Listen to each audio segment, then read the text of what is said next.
Hello, welcome to Cinema Savvy, and welcome back to a brand new movie review. I'm Chris Garner, joined today with George Aldridge to give our review on the concluding chapter in what is now being referred to as the Eastrail Trilogy. It's, of course, M. Night Shyamalan's Glass. We did a review for Unbreakable and Split already, which you can find. It's the previous video before this one. Both of us were like relative newcomers. Well, we were complete newcomers, essentially, to this trilogy as a matter of days ago. You watched them, spread out across a couple of days. I watched them back to back a few days ago. But after watching them, we knew that this was shaping up to be a very, very interesting trilogy. Probably a trilogy that, by all intents and purposes, shouldn't really have happened. Like, you could have Unbreakable as a standalone movie. But, after we watched that and after we watched Split and we watched the trailer for Glass, we were both very, very intrigued with how this one was going to play out. Yeah, I thought this was a weird trilogy that obviously when it came back out, when Split was released, that, it's connected somehow. Suddenly this film became quite anticipated by a lot of people. And I kept away from the trailers. I didn't see any of the, well, like you said, until last week, I hadn't seen any of the films. I knew little bits about both of them. I knew who was the villain, who's the good guys, a little bit about some of it and Split. But then seeing it all merged together for this kind of reminded me of the first time I watched The Avengers, where it's very different because obviously with them, you've watched it over 4 years and there's a couple more. But when you get that first sort of interaction in this one, when you've got the characters from Unbreakable, the characters from Split, felt like that very sort of opening scene and stuff. Well, I mean, this has been a cinematic universe that's been going for like technically 19 years now, isn't it? Like from the offshoot of it. Exactly, and he traced the articles back. He always said he planned that sequel with the Horde and whatnot. So he has eventually got his sequel, which is fair play to him. But it was really kind of cool watching it. Like, even though again we've seen a couple of days ago, I could imagine being those that sort of watched Unbreakable when it came out, watched Split when it came out, and they probably had an even bigger feeling going into it. But I loved it. It was quite sort of not necessarily nostalgic, but seeing all these characters grown up and see how their lives are carried on, I thought it was a really cool angle to add to it. And the main things that are built off everything from Unbreakable, and sort of watching this film, it definitely feels more of a sequel to Unbreakable than just to Split. Even though obviously it's a sequel to both, the sort of the world and the sort of the themes and whatnot are definitely more similar to Unbreakable. And I think, I said, my opinion on Split was, I liked James McAvoy, but I wasn't the biggest one of Split. Taking his character but into this one, I really enjoyed that, and I think that had a better dynamic to it all. Yeah, and you mentioned the Avengers there, and I think that's probably the best example to compare this movie to in some way, shape, and form. Very different. It's like a low-key Avengers almost. But what's interesting about that, I think this is definitely probably the most comic booky out of all of them. For anyone who doesn't know, do not go and see Glass if you haven't seen Unbreakable and Split, because I think that you will not get the conceit of this movie. The conceit is ultimately if people had superpowers in the real world. But I mean, this movie is the culmination of everything that's come before. So, this doesn't really work as a standalone sequel as well as Split does. Like, you can go into Split without seeing Unbreakable. You might be thrown a little bit with the ending of that. But definitely with the... we talked about with Unbreakable, you could write a dissertation on that movie because there's so much you can compare it to the world of comic books. And it's especially interesting nowadays because we get so many comic book movies as it is that you can sort of like pick out story beats in this and compare them to like what we get in the movies now. But what was interesting about this movie going into it was like, it's usually not always the case, but the third part of a trilogy tends to be the weakest sometimes, most of the time. And the reviews coming out for this thing were really quite scathing, like mixed reviews. I think it's currently on a 35% on Rotten Tomatoes. Obviously, Rotten Tomatoes, you don't always have to go by their ratings, but it's quite eye-opening. Like, people are calling it underwhelming. They're really criticizing the climax of the film. And we're not going to give away the ending right now. We will get to spoilers later on, but I honestly don't know what people clearly saw a different movie to what I saw, because I thought this was fantastic. I had a really, really good time with this one. It's probably my second favorite of the trilogy. I'd have Unbreakable still at number one. I'd have this as a close second, and then Split would be at the bottom. Not saying that Split's a bad movie, not by any stretch of the imagination, but I think with Unbreakable and Glass, there's definitely more, there's more meat to it. There's more material that you can really dive into. And seeing that culmination ultimately come to it, I thought that Shyamalan did a fantastic job with it. I think it's a worthy sequel and also a great conclusion to the trilogy.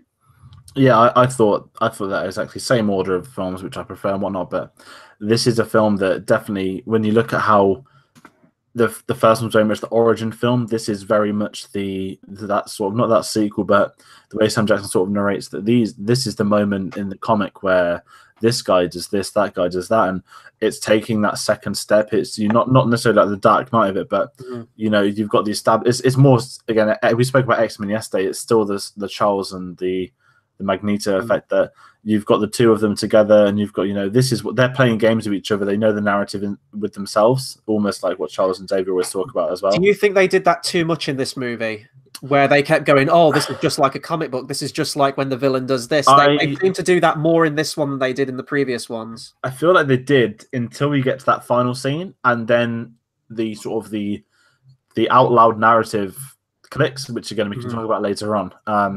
But because it was Sam Jackson doing it, it felt very intertwined with his character. That in Unbreakable, he's the only one telling people about the comics and what happens here, there, and it worked in that and this. And I think a strong thing of this is that not only does it come from the main trio, each of the main trio has a supporting character that attends with them. So Sam Jackson has his mom, Bruce has his his son, and obviously for Kevin, they've got the girl he let go. And they have their own subplot, I guess, each of them that intertwines with one another as well. Yeah, it's a weird sense of Stockholm syndrome in this one, kind of, like a little bit, like in the, the captor, the survivor of Split, spoiler alert for that movie, I guess.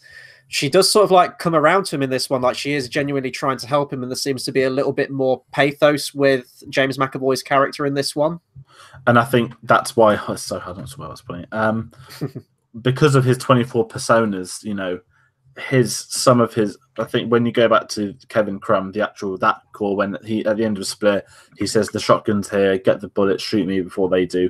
I think she pities him, but that one persona of him that she thinks, it's like the whole Vader, there's good in him type thing, and they heavily rely on that, and she has some moments with him in this, I guess, which builds upon that. Each character's relationship with the other half is built up more and more, especially when Bruce Willis, his wife passed away, so it's just him and his son now. They've run a shop together.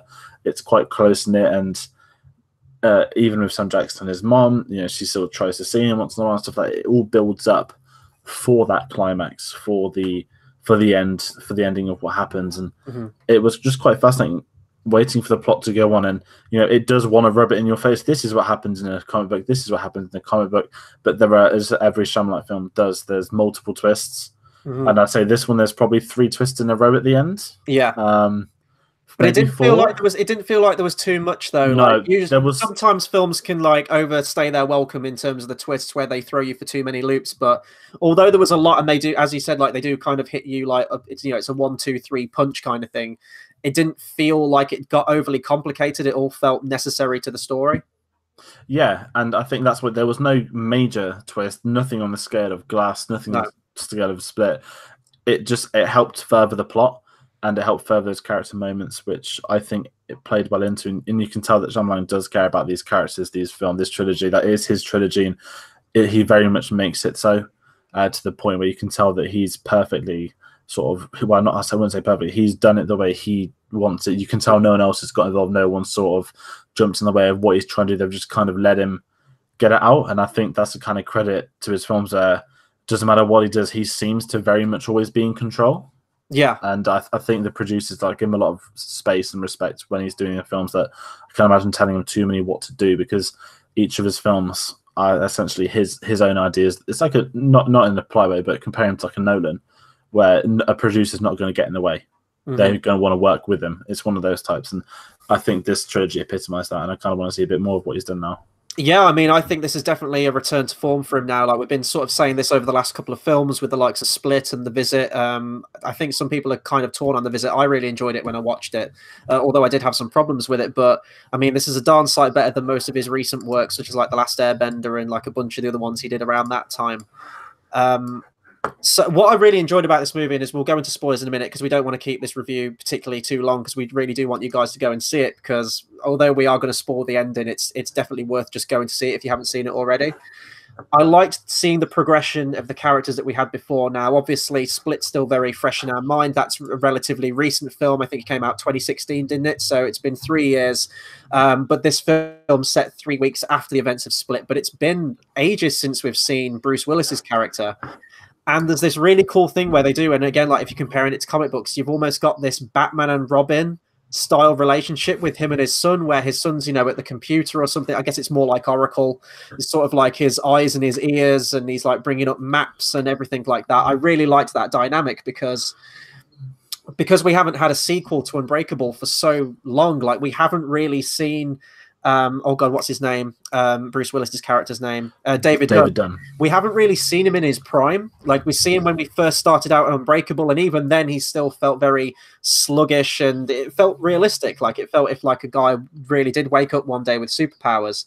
And then in this one, we're visiting him 15 years later, and he's been doing this. He's been like a vigilante essentially. He's been working a day job and also having to do this on the side. So that was a cool progression. Then also you have, and with James McAvoy as well, turns in another fantastic performance in this one.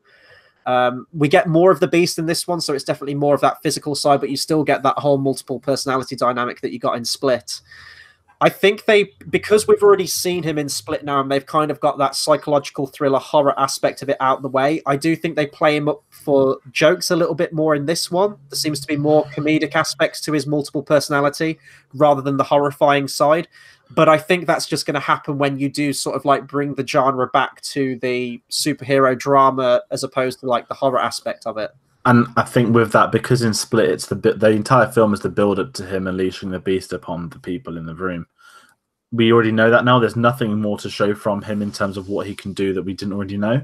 So it feels very, not sort of sequely, but you've got that origin film where they're slowly sort of doing things, and by the time the second one starts, it's just them getting on with it. It starts with him already kidnapping people. It starts with his character's already saying, "I'm going to release the beast," blah blah blah blah blah. And you know what you're going to get, which is great. But the film does start straight away. Within 10 minutes, you've got your first interaction between sort of Bruce Willis and James McAvoy, which we can see in the trailer. But I didn't expect it that early in. But the film kind of just gets on with it, a bit like in Infinity War type, where it begins. We know there's these things that the people have to cross over, but it just begins, and the people, they're not meeting people because they have to. They're meeting for the necessity of the plot. I don't think Sam Jackson speaks, at least for the first hour of the film.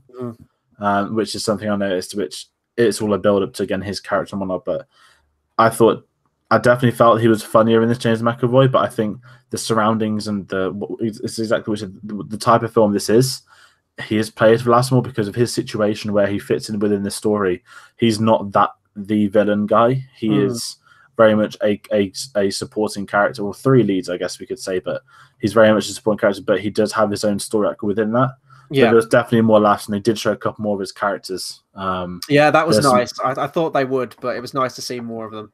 There was I thought he was great. There was a lot of sort of long shots where they'd have him switching in and out, in and out, in and out of each character, which was like, it's what you said in the Split review, that you wish had a little bit more from him in that respect, and we definitely did get that more in this. But I think in this one they had the time to show that, whereas they didn't in Split. Yeah, and I really did like that slow, when you talked about Samuel Jackson there, I did like that slow build to him, because obviously the film's called Glass, he's going to be a prominent force, but it really does, his threat level is always still there, like he's out there somewhere, and I really liked that. And in Unbreakable, you get more of that, you get to know more of his character and his backstory and flashbacks, and you do get flashbacks in this one, but you don't seem to have that greater pathos with him as you did in the first movie.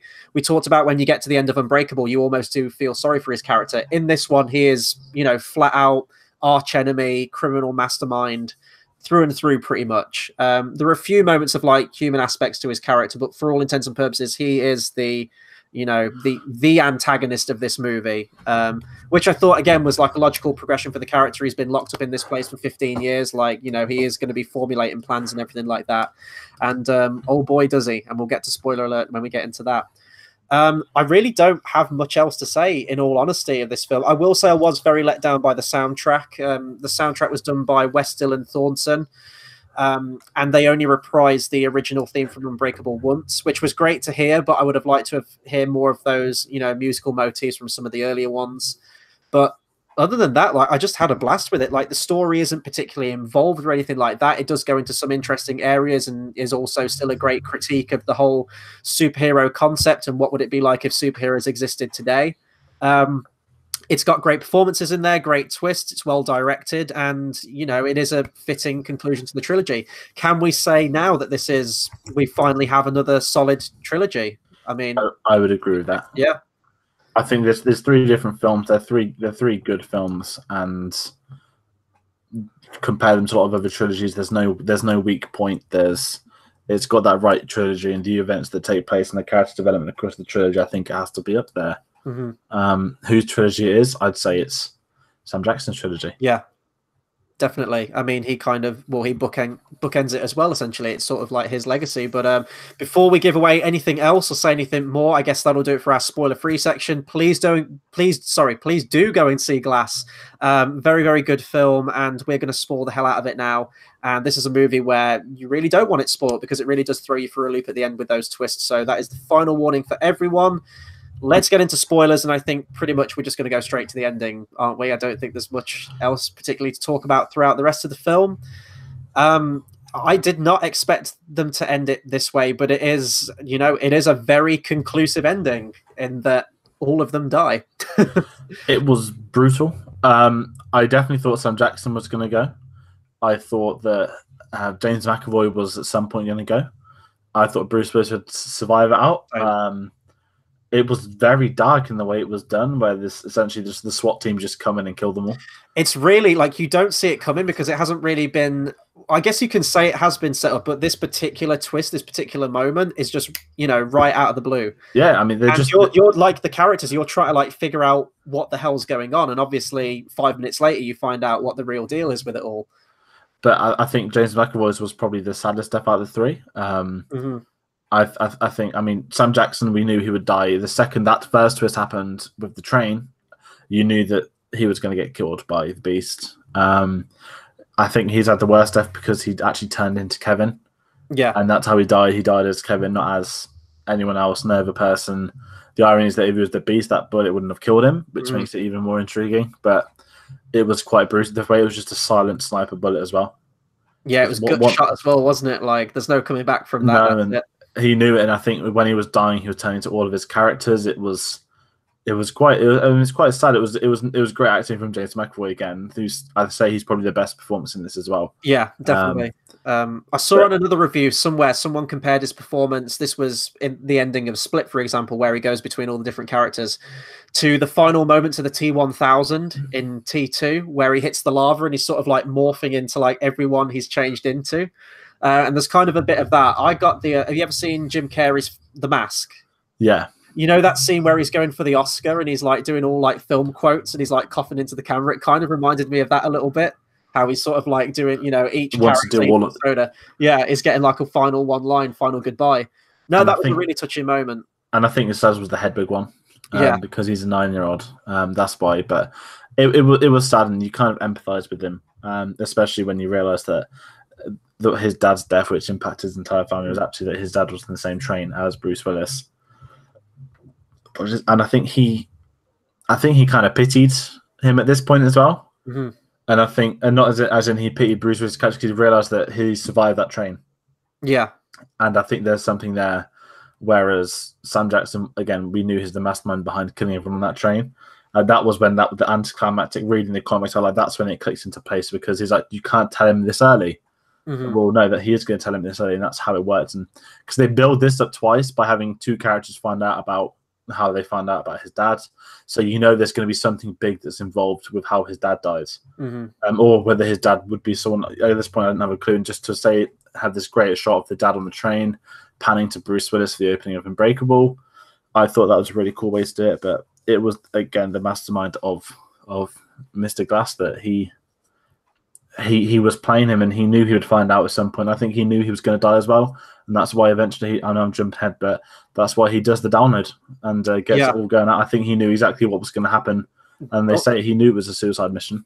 Glass turns into Jigsaw at the end of this movie in that, you know, he's got so many avenues planned out like years ahead of time, like he's ahead of everyone at this point. And we were talking about this before we went live, but they introduced the idea of what we think is going to be the big bombastic superhero climax where is it like the tallest building in Philadelphia or something? There's having some kind of celebration. There's loads of people going to be there. And Samuel Jackson essentially wants to get the image of the superhero out to everyone. He wants to take the fight with Bruce Willis and the Beast and himself to this building so for the world to see that superheroes exist and they live among us kind of thing.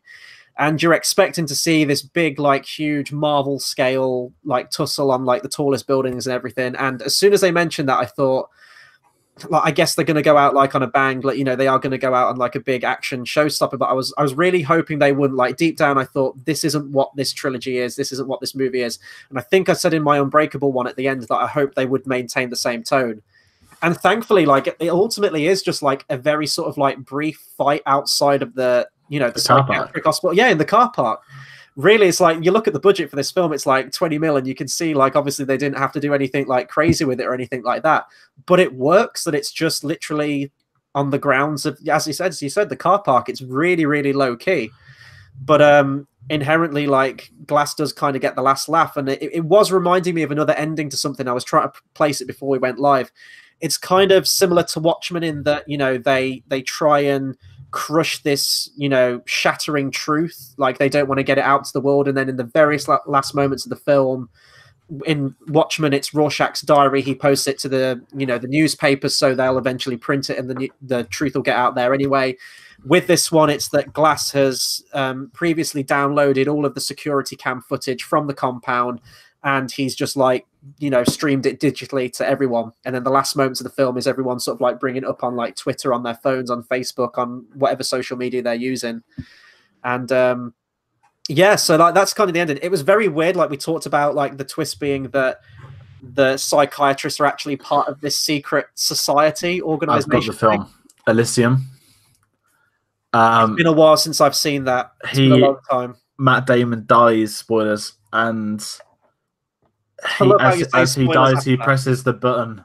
He presses the button which lets everyone become like not wealthy, but he basically sacrifices himself to save the world, and it's like a big cutscene. It reminded me of that. I think there's a couple of films that have done it where it's like their message that goes out towards the end. I'm sure there's probably been other ones where someone records a message of themselves and that gets spread out at the end. There's so many, but that's one I was thinking of. It's just finally come out. I think about all day that I feel like I've recognized that ending from somewhere before, but I was just trying to figure out what it was from.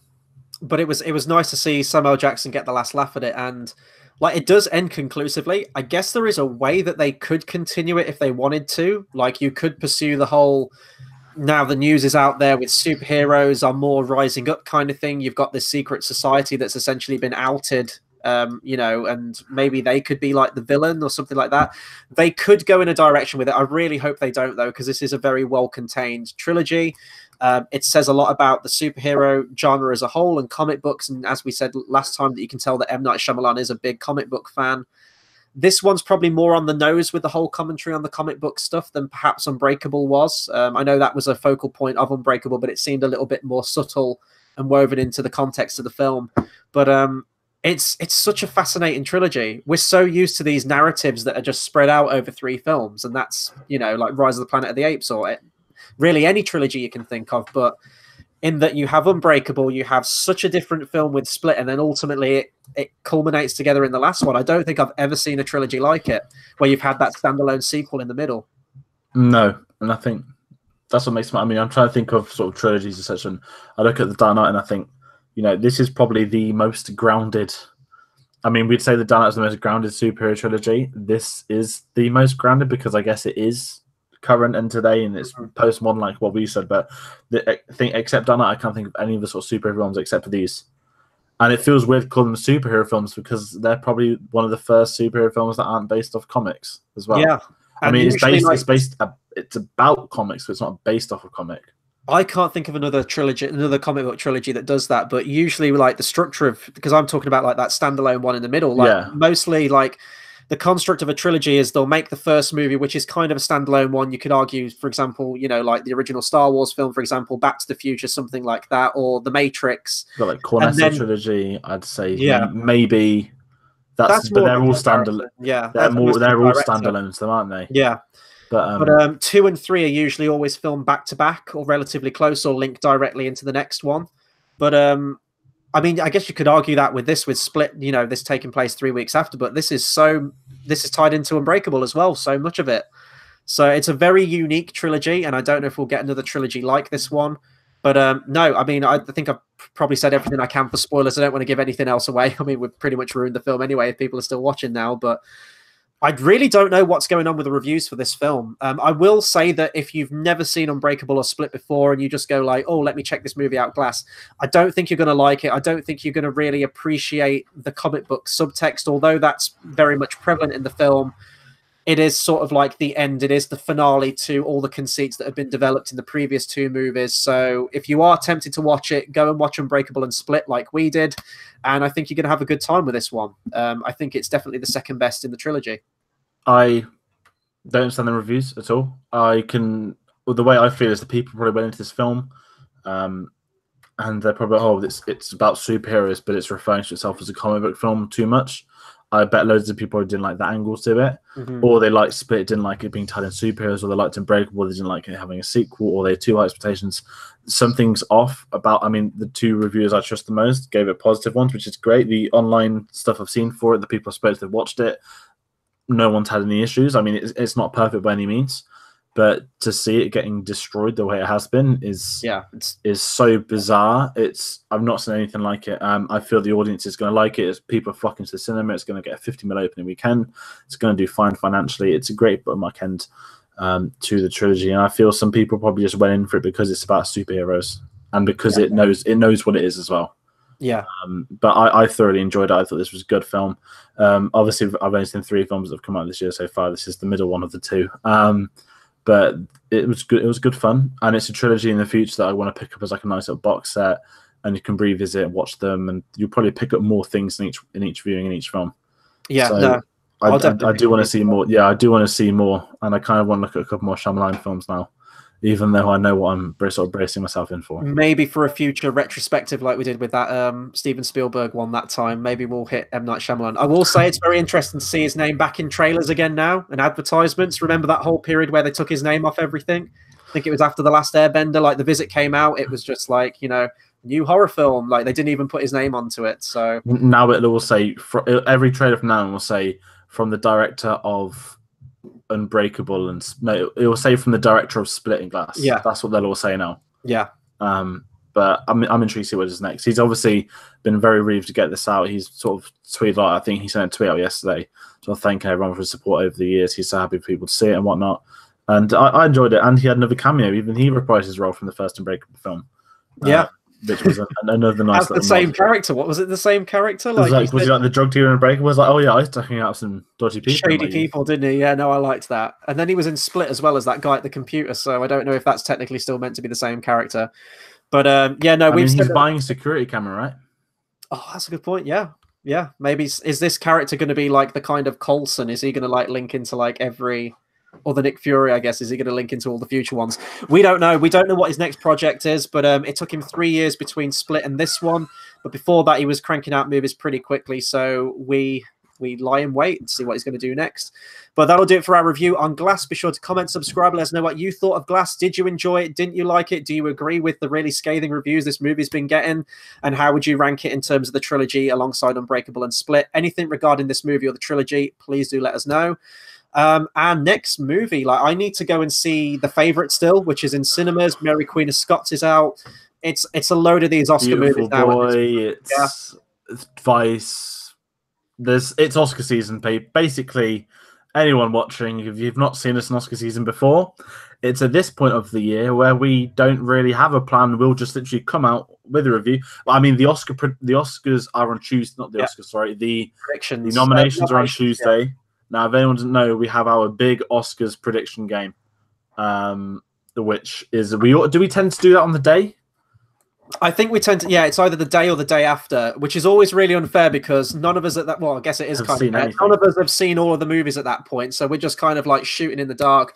You and Tate tend to do a little bit more research on it than I do. You kind of know the politics behind it. I'm probably going to take it. Last year, I took blind faith towards the film I wanted to win every award. The year before, Tate blind faith towards every film he wanted to win the award. And is it currently 2-1 to Tate in the scores? He's very competitive for those that don't know. That haven't seen it is, but it's always between you by like 1 or 2 points. Yeah, we're gonna have to take that down to the recording, I think, because I can't quite remember what the points are. I know that I'm losing though. I know I haven't won any year, so. But it's going to be a very interesting Oscar year this year because I think it's an incredibly weak Oscar year. It's a weak Oscar year, but it's very open, I think, in a lot of categories. That's because of how weak it is. There's no dominant film. Last year, it should have been Dunkirk and 3 Billboards. Like Dunkirk for technicals, 3 Billboards for other, like, as in acting and whatnot.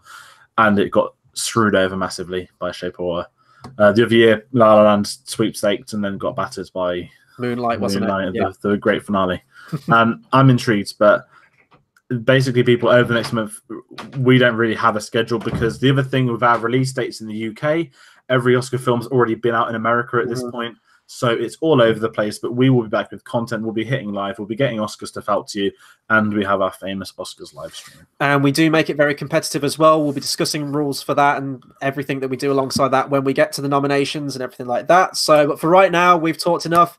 That'll do it for us right now. Thanks for JXC for jumping on in the comments, and until the next video, we'll see you guys next time. Thanks for watching.